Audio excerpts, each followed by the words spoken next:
أعوذ بالله السميع العليم من الشيطان اللعين الرجيم. لا حول ولا قوة إلا بالله العلي العظيم. بسم الله الرحمن الرحيم. الحمد لله الذي لا يبلغ مدحته القائلون ولا يحصي نعماءه العادون ولا يؤدي حقه المجتهدون الذي لا يدركه بعد الهمم ولا يناله غوص فتجلت عظمته. والصلاة والسلام والتحية والإكرام على البشير النذير السراج المنير الطهر الطاهر الدر الفاخر العلم الظاهر المنصور المؤيد الرسول المسدد سيدنا ونبينا بالقاسم محمد وآله الطيبين الطاهرين المعصومين المظلومين الذين أذهب الله عنهم الرجس وطهرهم تطهيرا سيما على بقية الله في العالمين وخاتم أئمة المعصومين الكهف الحسين وغياث المستر المستكين ملجأ الهاربين وعصمة المعتصمين أرواحنا وأرواح العالمين لتراهم مقدمه فداه عجل الله تعالى فرجه الشريف. واللعنة الدائمة الباقية على أعدائهم وقتلتهم وغاصب حقوقهم أجمعين. عزیزان گرامی،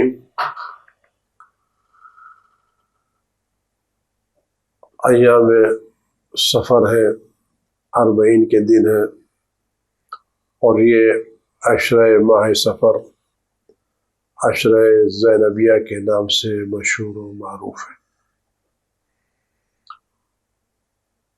خداوند عالم اسیران کربلا کے صدقے میں، اور خاص کر ثانیہ زہرا حضرت زینب صلوات اللہ وسلم علیہ کے صدقے میں، ان کی عظمت و جلالت کے صدقے میں امام وقت علیہ السلام کے ظہور پر نور میں تعجیل فرمائے، ہر آفت و بلا سے ان کی حفاظت فرمائے، اور اس بلا کو تمام دنیا سے خاص کر اہل بیت کے چاہنے والوں سے دور فرمائے، اور تمام حضرات جو زیارت کی تمنا رکھتے ہیں خدا ان کی زیارتوں کو قبول فرمائے، اور اس زیارت کو اجر آخرت اور ذخیر آخرت قرار دے۔ جناب زینب صلوات اللہ السلام علیہ کے تعلق کی عشرہ زینبیہ ہے۔ جناب زینب سلام اللہ علیہ کا احسان دین اسلام پر بہت ہی زیادہ ہے۔ امام حسین علیہ السلام کی قربانی نے دین اسلام کو بچایا، اور شہادت سید الشہداء علیہ السلام نے دین اسلام کو نئی زندگی عطا کی، اور شہادت سید الشہداء کی محافظ جناب زینب صلوات اللہ وسلم علیہ تھی۔ اگر آج وہ نہ ہوتی، یہ تو نہیں کہا جا سکتا کیا ہوتا، لیکن واقعہ کربلا اس طرح سے محفوظ نہ ہوتا، اور اس طرح سے لوگوں کے ذہنوں میں واقعہ کربلا باقی نہ رہتا، اس لیے کہ اس زمانے کے لوگوں نے اس بات کی پوری کوشش کی تھی کہ جس طرح سے امام حسین السلام کو شہید کیا، اور جس طرح سے ان کے لاشوں پر گھوڑے دوڑائے، اور ان کی لاشوں کو بے گور و کفن چھوڑ کے چلے گئے، ان سب کا ارادہ یہ تھا کہ اس طرح سے ذکر حسین، ذکر اہل بیت، ذکر خدا و رسول ختم ہو جائے گا، ہوائیں آئیں گی، سورج نکلے گا، یہ لاشیں کچھ دنوں کے بعد ختم ہو جائیں گی، ان کا کوئی نام و نشان باقی نہیں رہے گا، اور ہم ان کے خانوادے کو، ان کے اہل کو اسیر کر کے اس قدر ان کو مجروح کریں گے، اس قدر ان کو ذلیل کریں گے کہ ان میں سر اٹھانے کی اور زبان کھولنے کی ہمت و جرأت نہیں ہوگی۔ اس طرح سے ہمارا پورا منصوبہ کامیابی سے ہمکنار ہوگا، اور ہم جو یہ چاہتے تھے یعنی بنی امیہ کے لوگ کہ دین اسلام کو مٹا ڈالے اور پیغمبر کی ساری کوششوں کو ختم کر ڈالے، وہ کوششیں ہماری کامیاب ہو جائیں گی۔ اور اسی کامیابی کا نتیجہ تھا، یہ فکر تھی کہ یزید کی زبان نجس پر یہ جملہ آیا کہ بنی ہاشم نے کھیل کھیلا تھا، ورنہ نہ کوئی وحی نازل ہوئی تھی اور نہ کوئی کتاب نازل ہوئی تھی۔ کاش میرے وہ بزرگ زندہ ہوتے جو بدر میں مارے گئے تھے، آج وہ مجھے دعائیں دیتے کہ تم نے بدر کے مرنے والوں کا بدلہ لے لیا، اور مجھے دعائیں دیتے، اور آج ہم نے ان کے بدر کا بدلہ لے لیا۔ یہ بدر کے بدلے کا مطلب کیا تھا؟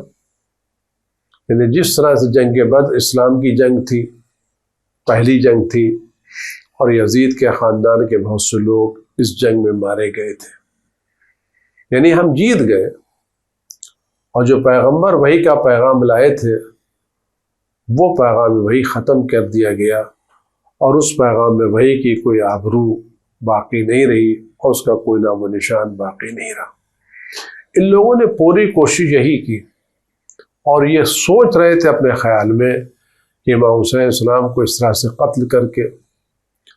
ان پر اس طرح سے ظلم ڈھا کر کے، ان کی لاشوں کو چور چور کر کے ہم اپنے مقصد میں کامیاب ہو جائیں گے۔ اگر یہ مقصد میں کامیابی کا یقین نہ ہوتا تو یزید جیسے لعین و ملعون اور اس کی زبان نجس پر اس طرح کے اشعار جاری نہیں ہوتے۔ لیکن خدا کا انتظام کچھ اور ہے، نظام الہی کچھ اور ہے۔ اب آپ غور کریں اس سلسلے میں جناب زینب کا کردار، واقعاً شیر دل خاتون، واقعاً مجاہد کربلا، واقعاً بہادر خاتون۔ اگر آپ اس انداز سے دیکھیں جو جناب زینب نے کارنامہ انجام دیا ہے، آپ یقین جانیے میدانوں میں تلوار چلا لینا، دشمنوں پر حملہ کر لینا، اس کے لیے جتنی جرأت، جتنی ہمت، جتنی شجاعت چاہیے، اس سے زیادہ شجاعت چاہیے ظالم کے دربار میں کھڑے ہو کر کے تقریر کر کے اس کو رسوا کر دینا۔ آپ میدان جنگ میں گئے ہیں، آپ تلوار اٹھا رہے ہیں تو سامنے والا بھی تلوار اٹھائے ہوئے ہے، وہ بھی آپ سے لڑنے کے تیار ہے، آپ کے بھی ہاتھ کھلے ہوئے، آپ کے بھی ہاتھوں میں تلوار ہے۔ لیکن ایک اس منظر کو سوچیں جہاں بازو بندھے ہوئے ہیں، قیدی ہیں، دشمنوں کے نرغے میں گھرے ہوئے ہیں، تلواریں سر پر لٹک رہی ہیں، ظلم کی آندھیاں چل رہی ہیں، اور بادشاہ وقت اپنی حکومت کے نشے میں چور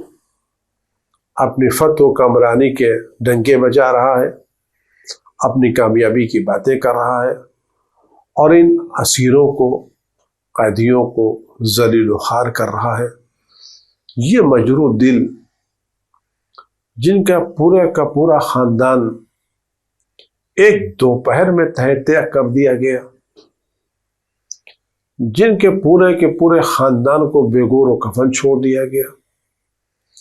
اور جن کو مسلسل قید و بند و سلاسل میں رکھا گیا،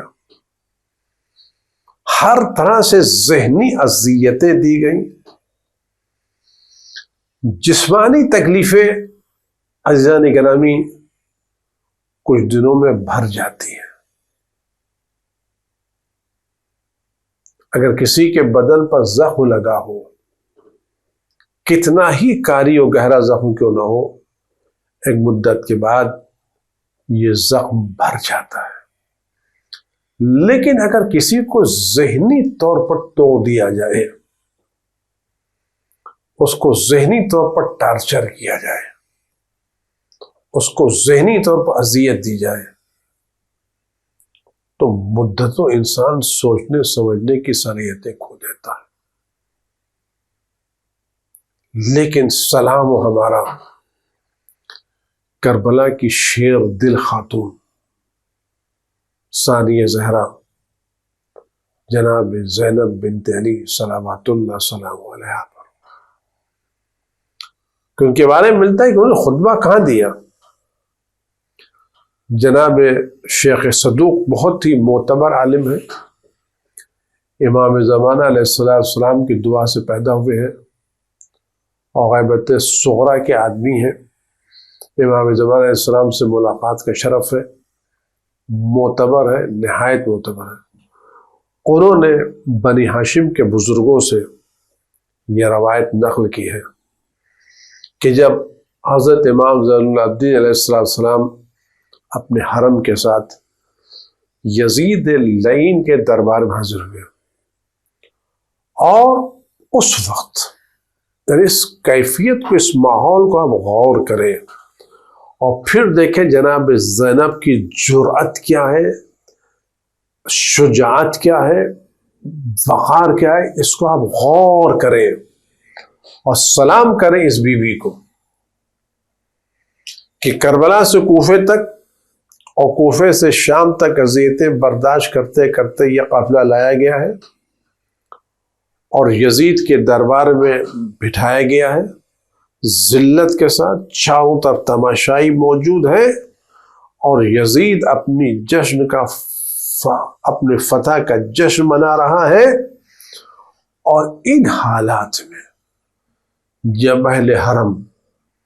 یزید کے دربار میں قیدی بندے ہوئے رسن بستہ کھڑے تھے اور چاروں طرف تماشائیوں کا مجموعہ تھا، وجیہ اور براس الحسین علیہ السلام، امام حسین کا سر لایا گیا، ووضع بین یدیہ فی تشت، اور یزید کے سامنے ایک تشت میں رکھ دیا گیا، اور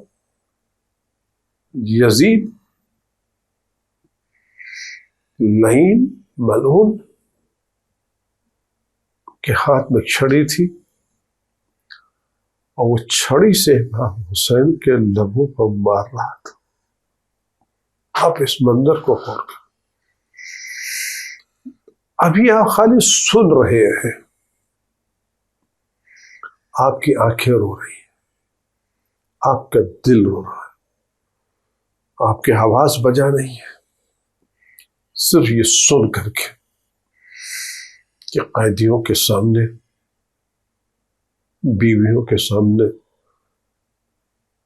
حسین کا سر لا کے رکھا گیا، اور یزید اپنے نجس ہاتھوں سے حسین کے لبھائے مبارک پر چھڑیاں مار رہا ہے، اور چھڑی مارنے کے ساتھ ساتھ یہ شعر پڑھ رہا ہے اپنی فتح کے علاقہ، لعبت ہاشم بالملک فلا خبر جاول وحی النسل، یعنی گویا فتح کا اعلان، ہم جیت گئے، یعنی تمہارے اجداد جو دین لے کے آئے تھے، رسول اللہ جو شریعت لے کے آئے تھے، وہ شریعت ختم ہو گئی، اس کا کوئی نام و نشان نہیں ہے، یعنی تمہارے آبا و اجداد کی ساری محنتیں رائے گاں چلی گئی اور ہم جیت گئے، ہم نے اپنا بدلہ لے لیا۔ یزید اپنی فتح کا جشن منا رہا ہے، شور ہے، لوگ خوشیاں منا رہے ہیں، کہتے قال فلما رأت زینب ذلک، ان حالات میں جب شکستہ دل غمزدہ اور زینب نے منظر دیکھا، فتحوا الی جیب فشقته، گردن جھکائی، گریبان کو چاک کیا، ثم نادت بصوت حزین، پھر ایک درد بھری آواز دی جس سے دل ٹکڑے ٹکڑے ہو گئے، ایک آواز سے زینب کی ایک فریاد نے یزید کی ساری فتح کے جشن پر پانی پھیر دیا۔ نہ معلوم یزید نے کتنا انتظام کیا ہوگا، کتنی فکر کی ہوگی اپنی فتح کا جشن منانے کے لیے، لیکن زینب علیہ مقام نے ایک مرتبہ آواز دی کہ یا حسین یا حبیب رسول اللہ، اے میرے حسین، اے حبیب خدا، اے رسول خدا کے حبیب محبوب، یبن مکہ و منہ، اے مکہ و منہ کے فرزند، یبن فاطمۃ الزہرا، اے فرزند فاطمۃ الزہرا، سیدۃ النساء، یبن محمد المصطفیٰ، اے رسول خدا کے فرزند۔ جناب زینب کی بلاغت ہوتے کہ چونکہ شام والے علیہ السلام سے بغض رکھتے تھے لیکن رسول اللہ کو مانتے تھے، زینب نے کہا تم کس کی بات کر رہے؟ امام حسین کو جو لوگوں نے کچھ بھی بنا کے یزید نے پیش کیا، حکومت کا مخالف بنا کے پیش کیا، خارجی بنا کے، جو بھی بنا کے پیش کیا، زینب کی ایک آواز نے سب پانے کی آواز دی، یبن فاطمۃ الزہرا سیدۃ نساء العالمین، یبن محمد المصطفیٰ، یا حسین کہا۔ اس کے فرمایا قال فابکت واللہ کل من کان، جو بھی وہاں تھا سب کے آنسو روا ہو گئے، ایک ماحول جو خوشی کا تھا وہ گریہ و بکا کے ماحول میں تبدیل ہو گیا۔ وہ یزید ساکت، یزید خاموش، بولتی بند ہو گئی۔ اسے کہتے ہیں بلاغت، اسے کہتے ہیں جرأت، اسے کہتے ہیں ہمت، کہ وہ سارے انتظامات جو بنی امیہ نے کر رکھے تھے اور 50 وفات رسول سے لے کر کے سن 61 ہجری تک جو دین اسلام کو مٹانے کی ساری کوششیں کر ڈالی تھیں، جس کے نتیجہ حسین شہید ہے، وہ ساری کوششیں جناب زینب کی ایک فریاد نے خاک میں ملا دی، سلام ہمارا زینب،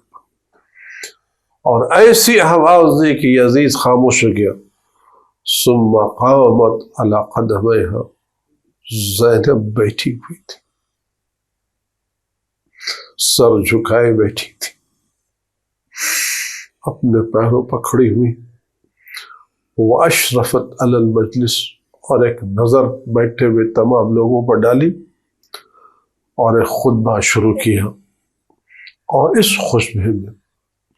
انہوں نے کیا کہا؟ یزید نے پیغمبر کی رسالت کا انکار کیا تھا، جناب زینب نے پیغمبر کے کمالات کا ذکر کیا اور فرمایا کہ ہم اللہ کے امتحان پر صبر کرتے ہیں، اور یہ خوف، یہ صبر اللہ کی رضا پر ہے۔ کسی خوف یا دہشت، یعنی ہماری خاموشی کسی خوف کا نتیجہ نہیں ہے، کسی دہشت کا نتیجہ نہیں ہے،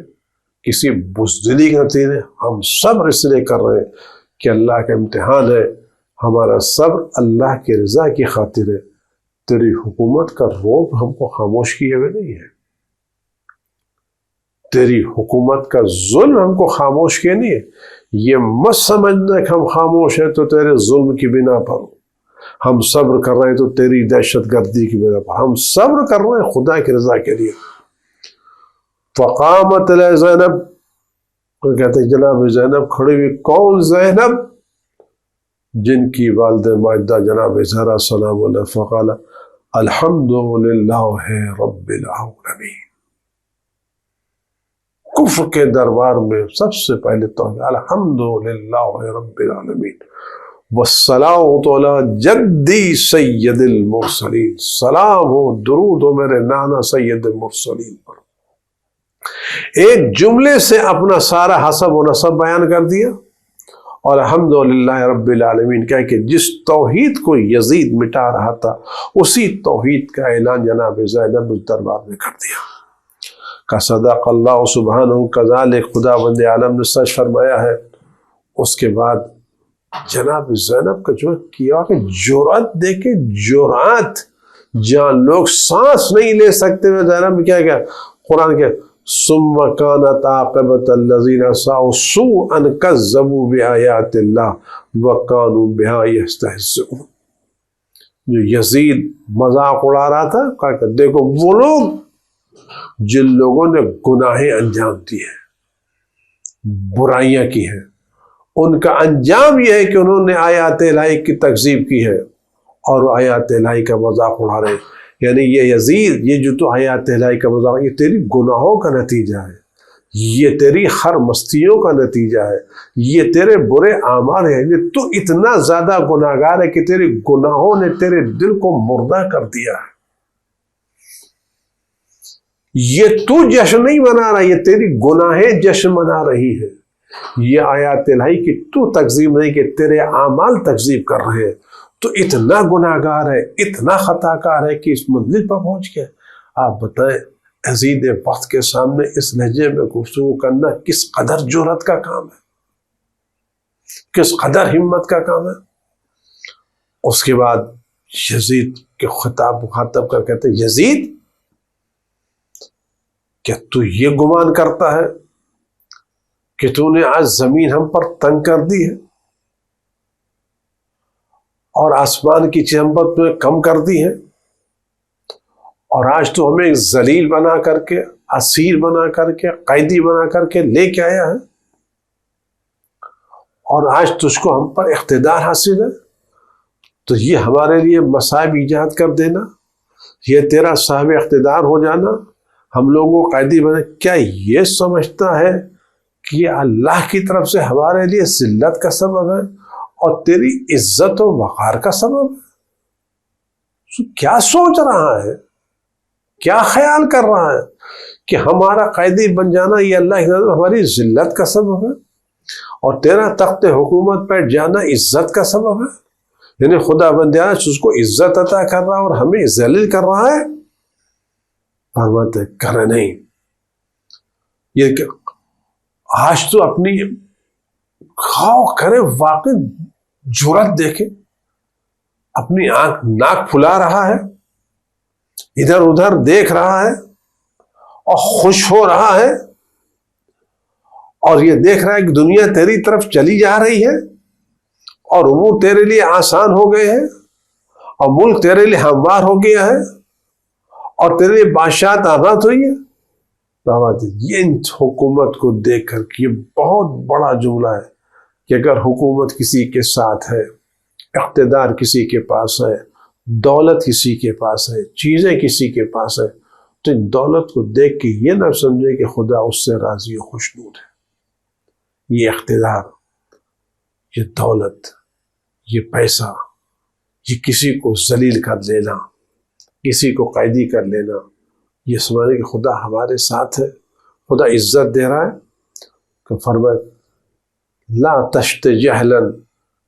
یزید خوش مت ہو، کامران مت ہو، بہت زیادہ خوشی کا کام مت کر، محلن محلہ، ذرا آہستہ آہستہ. ولا تشت، جہالت کی بات مت کر. کیا تو نے خدا کا یہ قول بھلا دیا ہے؟ ولا يحسبن الذين كفروا انما نملي لهم خير لانفسهم. صاحب جو لوگ کفر اختیار کرتے وہ یہ خیال نہ کریں ہم ان کو جو مہلت دے رہے ہیں ان کے حق میں بہتر ہے. انما نملی لهم لیزدادوا اثما، ہم اس لیے مہلت دے رہے ہیں تاکہ ان کے گناہوں میں اضافہ ہو جائے. وَلَهُمْ عَذَابٌ مُهِينٌ، ان کے لیے ذلت اور دردناک عذاب ہے. یعنی یزید اگر آج تجھ کو مہلت مل گئی ہے تو یہ مت سمجھ خدا تجھ سے راضی، خدا مہلت دے رہا ہے تیری گناہوں میں اضافے کی خاطر، خدا تجھے مہلت دے رہا ہے تیرے عذاب میں اضافے کی خاطر، تجھے مہلت دے رہا تھا کہ تیرے بدترین عذاب گرفتار کر دے. یعنی یہ حکومت تیرے لیے وبال ہے، عذاب ہے. اس کے بعد یہ جملہ فرماتے ہیں جو سب کے لیے ایک لمحہ فکریہ ہے، خاص کر خواتین کے لیے، ان خواتین کے لیے جو عزادار سید الشہداء ہیں، ان خواتین کے لیے جو جناب زینب کے غم کی عزادار و سوگوار ہیں۔ کہ جملہ ان تک پہنچ جائے، جیسا کہ من العدل یبن الطلقاء، یبن الطلقاء کہنا کوئی کم بات ہے۔ تعلق کا مطلب تو اس کے بیٹے ہو، ان اسیروں کے بیٹے ہو، ان قیدیوں کے بیٹے ہو جن کو ہمارے اجداد نے آزاد کر دیا تھا۔ تم ان کے بیٹے جو ہمارے اجداد نے آزاد کر دیا۔ اب ملت عدل ایک اسیر شدہ، آزاد شدہ اسیروں اور قیدیوں کے بیٹے، کہ یہ عدل ہے کہ تمہاری عورتیں اور تمہاری کنیزیں تو پردے میں رہیں اور رسول اللہ کی بیٹیاں قیدی بنا کر کے ادھر ادھر کر رہی ہیں۔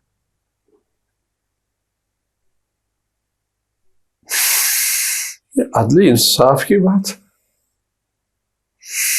یعنی جناب زینب کو غم کس بات کا ہے؟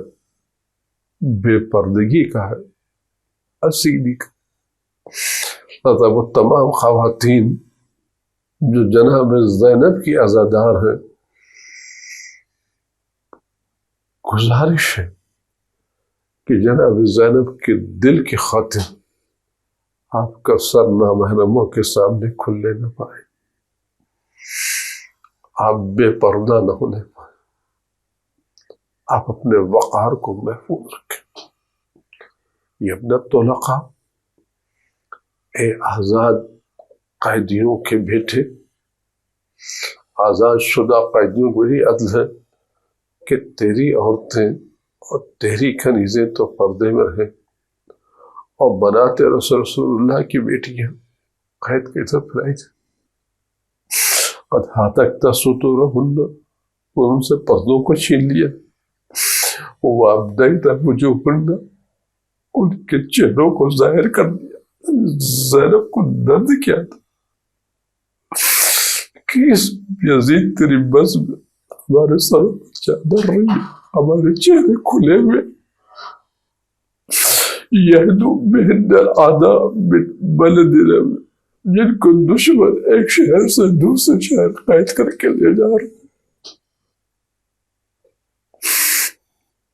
یہ بہانہ سر بیوی ہے کھلے چہروں کے ساتھ، جن چہروں کو آسمان نے دے دیکھا، کچھ بیویوں کے چہروں کو، کھلے چہروں کو لے کر کے دشمن ایک شہر سے دوسرے شہر کی طرف جا رہے۔ بتشرفہن اہل بلاقل، اور لوگ ان کو دیکھ رہے ہیں، وہ اہل البلاقل، ہم سر پکڑے، کوٹوں پکڑے ہوئے چھتوں پہ لوگ ان کو دیکھ رہے ہیں۔ یہ واقعی ایک بہت درد کا منظر ہے، بہت ہی درد کی بات۔ آپ کسی غیرتدار سے پوچھئے جس کے گھر کی عزت دار خواتین ہو، پردے دار خواتین ہو، اور کچھ اوباش، کچھ ظالم، کچھ بدمعاش ان عورتوں کے سروں سے چادریں چھین لیں، اور کچھ لوگ ان عورتوں کو تماشا دیکھتے رہے، نگاہ اٹھا اٹھا کے دیکھتے رہے، اور غیرتدار بھائی اور غیرتدار بیٹا دیکھتا رہے اس منظر کو، تو کیا دل پہ گزرتی ہوگی۔ جناب زینب کہہ رہے ہیں کہ تو ان کو ایک شہر سے دوسرے شہر لے جا رہا ہے، لوگ کوٹوں پر چھتوں سے ان کو دیکھ رہے ہیں، نزدیک اور دور کے لوگ ان پر نظر ڈالے، وہ شریف عزت شریف عزیز سب ان کو دیکھ رہے ہیں۔ لیس معہن من رجال، ان کے ساتھ کوئی سرپرست نہیں ہے، ایک عابد ہے تو بیمار ہے۔ اگر آج ان کے پاس سرپرست ہوتے، ان کے بھائی بیٹے ہوتے، فاجر عورتوں کی حفاظت کرتے اور کسی کو جرأت نہ دیتے کہ ان کی طرف نگاہ اٹھا کر کے دیکھ سکے، وَلَا مِنْهُمَا تَحِنَّ حَمِيمٌ، کوئی ان کا مددگار نہیں ہے، کہے تو سلاسل گرفتار عُتُوًّا مِنْكَ عَلَى اللَّهِ، یہ تیری طرف سے خدا پر جرأت ہے، سرکشی ہے، طغیان ہے، وجحود اور رسول اللہ کا انکار ہے، وَدَفْعًا بِمَا جَاءَ، ان تمام شریعتوں کے باتوں میں پیغمبر لے کر کے آئے تھے، یعنی جس شریعت کا یزید انکار کر رہا جناب زینب اسی شریعت کو اس کے دربار میں زندہ کر رہی ہے، جناب زینب کر رہے ہو۔ اس کے بعد جو جملہ جناب زینب فرماتی بڑا قیمتی جملہ ہے، یہ ساری حرکتیں، یہ ساری باتیں یزید تجھ سے غیر متوقع نہیں ہے، یہ چیزیں غیر متوقع نہیں ہے، کیوں؟ اور لوگوں سے کیا امید کی جا سکتی ہے جن لوگوں نے، جن کے گھر والوں نے شہداء کے کلیجے چبائے ہوں، ان لوگوں سے کیا امید کی جا سکتی ہے کہ جن لوگوں نے شہداء کے کلیجے چبائے ہوں اور نہ چبا سکتے۔ یہ اشارہ تھا یزید کی دادی کی طرف، یزید تو اس ہندہ کا بیٹا ہے،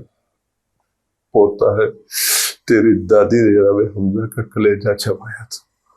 تو جس کی دادی نے حمزہ کا کلیجہ چبایا اسے کیا تھا، اور تو اس خاندان کا بیٹا ہے، اور تیرا خون شہداء کے خون، تیرا گوشت شہداء کے خون سے تیار ہوا ہے، یعنی یہ پوری داستان جناب زینب بیان کری، تو ہے کون؟ تو ہے کون؟ آج جو مدافع ہے کون؟ تو اس خاندان سے تعلق رکھتا ہے جس کے خاندان و شہداء کا کلیجہ، شہیدوں کا کلیجہ چبایا ہے، اور تیرا خون، تیرا گوشت، تیرا پوست، تیرا بدن شہیدوں کے خون سے تیار ہوا ہے، یعنی تیرے آبا و اجداد نے شہید، تیرے رگوں میں کس کا خون ہے؟ تو کس کے خون تو نے بہایا ہے، کس کا خون تو نے پیا ہے؟ تیرا خون اس بہترین لوگوں کی شہادت سے تیار ہوا ہے، یعنی آپ غور کریں یہ کیا کر وَنَسَبَ الْحَرْبَ، اور تو نے کس کا بنا، کہاں سے؟ ان لوگوں کے خاندان سے تعلق ہے جس نے سید انبیاء کے خلاف جنگ چھیڑی تھی اور لشکروں کو جمع کیا تھا، جنگ کو تیار کیا تھا، اور رسول خدا صلی اللہ علیہ وسلم کے رخ پر تلوار کھینچی تھی، اور پوری طرح سے خدا کے وجود کا انکار کیا تھا، اور رسول خدا کی رسالت کا انکار کیا تھا، اور تو نے ہماری دشمنی کا اظہار کیا تھا، اور پھر خدا کے لیے اپنے کفر و طغیان کا اظہار کیا تھا۔ دیکھو یہ سب تیرے کفر کا نتیجہ ہے، اور یہ اس آگ کا نتیجہ جو تیرے دل میں بدر کے قتل ہونے والوں کے تعلق سے بھڑک رہی ہے۔ دیکھو، لیکن ہماری دشمنی میں جلدی مت کر، اور ہمارے تک کین و حسد کو ظاہر نہ کر، اور دیکھو کفر کا اظہار مت کر، اپنی زبان باتوں کو ظاہر نہ کر۔ یہ تم کہہ رہے ہو کہ اہل بیت کو قید کر لیا گیا ہے، جو مت کر، یہ تمہارا یہ کہنا اپنے اب بزرگوں کو یاد کر کہنا کہ یزید تو خوش ہو، تو نے میرا کام کر لیا ہے، یہ کام مت کر۔ تیرا رسول خدا کے فضل کے لبوں پر چھڑی مارنا یہ تیری خوشی کا سبب نہ بننے پائے، اہل بیت کا خون بہا دینا تیری فرح کا سبب نہ بننے پائے۔ عزیزان گرامی، جناب زینب خطبے ہیں، وقت ہو چکا ہے، بقیہ خطبے کا حصہ انشاءاللہ آئندہ ہفتے بیان کروں گا۔ اب غور کریں کہ جناب زینب نے کس جرأت کے ساتھ یہ کام کیا۔ ہے دنیا کوئی خاتون جس اتنی جری ہو اور جس نے آج تک خطبہ نہ دیا ہو، دوستوں کے سامنے بات نہ کی ہو، قید کی حالت میں، رسن بستہ کی حالت میں، اور اکیلے، جس کا کوئی وہاں ناصر نہیں، مددگار نہیں، ساتھی نہیں، کچھ نہیں؟ جناب زہرا مدینے میں خطبہ دینے آئی تھی تو انصار کی عورتیں تھیں، کچھ لوگ ساتھ دینے کے لیے تیار تھے۔ زینب جب خطبہ دے رہی تو کوئی حامی و ناصر و مددگار نہیں ہے، اکیلی، ہر آن قتل کا خدشہ۔ لیکن جناب زینب نے خدا پر توکل کر کے اللہ نے ان کو وہ طاقت دی کہ یزید کی ساری خوشی اپنے خطبے سے پانی ملا دی۔ زینب، آپ کی جرأتوں پر، آپ کی شہامتوں پر، آپ کی شجاعتوں پر ہمارا سلام۔ خدا آپ کے درجات کو بلند کرے۔ میری دعا جناب زینب سلام علیہ، رسول خدا کی طرف سے آپ کو بہترین جزا ملے۔ علی علیہ السلام افضل الجزا وحسن الجزا، خدا بہترین جزا، عظیم ترین جزا شہزادی خدا آپ کو عطا کرے اور بلند ترین درجات آپ کو برآمد فرمائے اور بہترین مقامات آپ کو عطا کرے۔ بی بی جان نے کہا سلام اور آپ کی اس کیفیت کا واسطہ دے کر کے اس پر آپ نے جناب امام حسین کا سر دیکھ کے جو آپ کی کیفیت، آپ کی دل کی امید تھی، اس کیفیت کا واسطہ دے کے خدا سے دعا کرتے، خدا آپ کے فرزند امام کے ظہور میں تعجیل فرمائے اور آپ آپ کی حفاظت فرمائے، ہر طرح کے رنج و غم علم کو ان کو جد مقدس سے دور فرمائے اور اس بلا کو ان کے صدقے میں ساری دنیا سے دور فرمائے۔ والسلام علیکم ورحمۃ اللہ وبرکاتہ۔